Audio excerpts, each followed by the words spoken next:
Hello everyone, welcome back to my channel. Today in this video, we'll be discussing about Kiro Steering.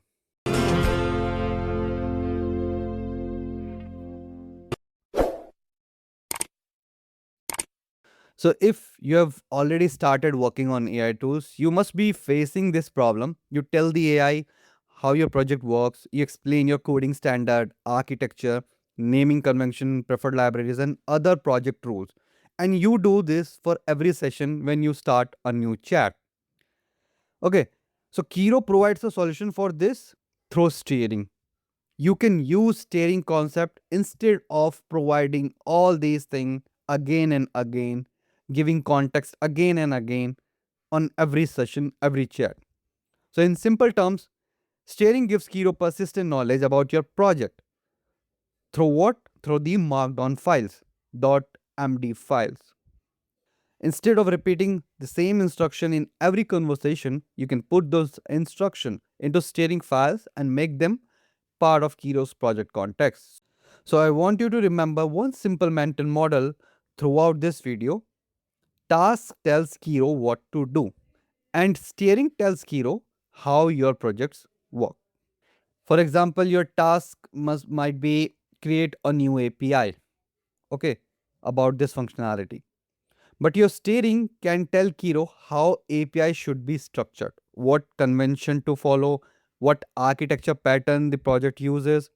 So as a core, steering is about giving Kiro persistent project context. Now, why do we need steering?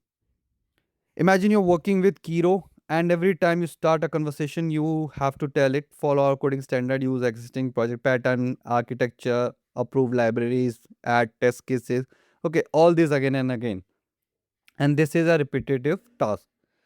So, this is where steering helps, as I've told you. You define the important rules in the markdown file, and Kiro can use it as a project context on every chat session. So there are four major benefits: consistent code generation, reduce repetition, team alignment, and the fourth one, scalable project knowledge. As your project evolves, you can continue adding and updating the knowledge and decision that Kiro should understand. So where does steering basically live and steering files live? So Kiro support two main scope: workspace steering and global steering. Workspace steering, as you can see here, inside your same project, basically in your same repo, in the root folder, you will be creating a folder called .kiro. Inside .kiro folder, everything you need for Kiro will be placed. So you'll create one more folder inside it, steering. Okay. So you can think of workspace steering as project specific guidance. This is for only your project. So all the rules that you mention inside this .kiro folder will apply to only your project, this project in which you are currently are. Then comes the global steering, which will basically apply to all your projects, and it will be placed inside the user scope. Okay. You can see in the screen, this is the user scope where you can create a .kiro folder and then same structure, and you will create a steering folder, and inside this steering folder you will create all those MD files. Now if you have same file in both the folders, then what will happen? Which will take the priority? Definitely the workspace steering file takes the priority for that particular project. Okay, if you are working on a project and there are files in your current project.kiro folder, and then there is a global user .kiro folder as well, so your project.kiro folder steering file will take precedence. Now Kiro provides three foundation steering file for stabilizing core project context, that is product MD, tech MD, and structure MD. Product MD explain your project itself, its purpose, target user, key feature, business objective. Basically, it will define your project. What is your product? Sorry, what is your product, not project. Then tech.md describes the technology side, like framework, libraries, development tool, technical constant, everything on the technical front. Then structure.md describe how your project is organized, how your file structure is. Okay, your naming convention, your importing pattern, and all these things. Together, these files establish the foundation of Kiro's understanding of the project. Then comes the custom steering file. Okay, so custom steering file, you can create any type of custom steering file. For example, for API creation, you need some API standard that you want Kiro to follow whenever you ask for API creation. So you create API standard.md and define all the rule in a proper way that you want Kiro to read and understand your API standard context. Then similarly for testing standard.md, then security policies.md, and for other purposes you can create different steering files. Now comes inclusion modes. Imagine you have 10 or 20 steering files.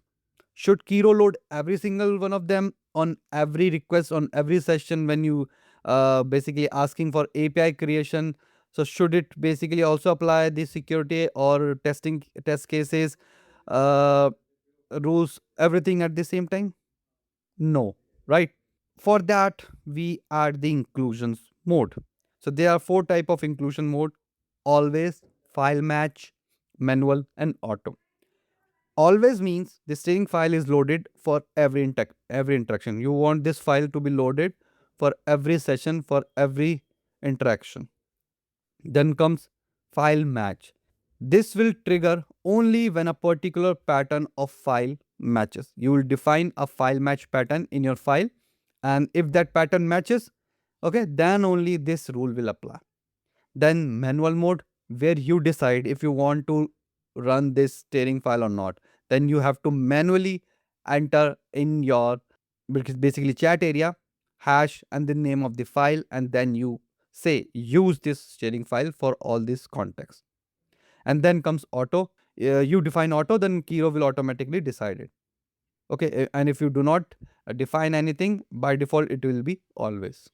Now comes advanced steering. Normally, Kiro can load steering from appropriate location, but when you're using a custom agent, steering files are not automatically included. You need to explicitly add them to the agent's resource configuration. Now there is another concept, agents.md. Kiro also support the agents.md standard, but there is an important difference between agents.md and regular steering files.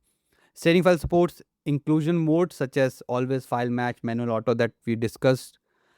Agents.md does not support those inclusion modes. It's always included. Agents.md can be placed in the workspace root or in the global steering location, and Kiro can pick it up automatically. Now, how you can do file referencing and session steering inside steering files. So you can reference like workspace file from a steering file using hash, as I've already told you, and you put hash and then file and then relative file name. For example, you could reference an API specification, a component file, or any configuration file. The idea is to keep your steering connected to the actual workspace. That way, Kiro can use the reference file as part of guidance when they need it. But steering isn't limited to persistent file. You can also steer Kiro during a session. For example, you can tell Kiro use the repository. So you can think of Kiro guidance as two layers: persistent steering plus session instructions. Persistent steering stabilizes the ongoing rules, while session instructions allow you to guide Kiro for the current task. So at last, some steering best practices you should follow, like keep file focus. One domain per steering file is a good approach. Okay, do not mix many things inside a single steering file. If the file is for API standard, then put only the API standard guidance inside that file. If the file is for test cases standard, then only add the test cases standard in that file. Do not mix multiple domains like testing, development, and security, everything in a single file. Create different file for different domain expertise. Use clear names. File name should immediately tell you what the file is about. Always explain why. Don't only document what rule is. When possible, explain the reason behind an architectural or technical decision. And provide examples like some code snippet, before and after comparison and all. And at the last, very important, never put API key, password, or any sensitive information into your steering files. So that is all about this video. Now, I'll see you in the next video with a new topic. Thanks for watching.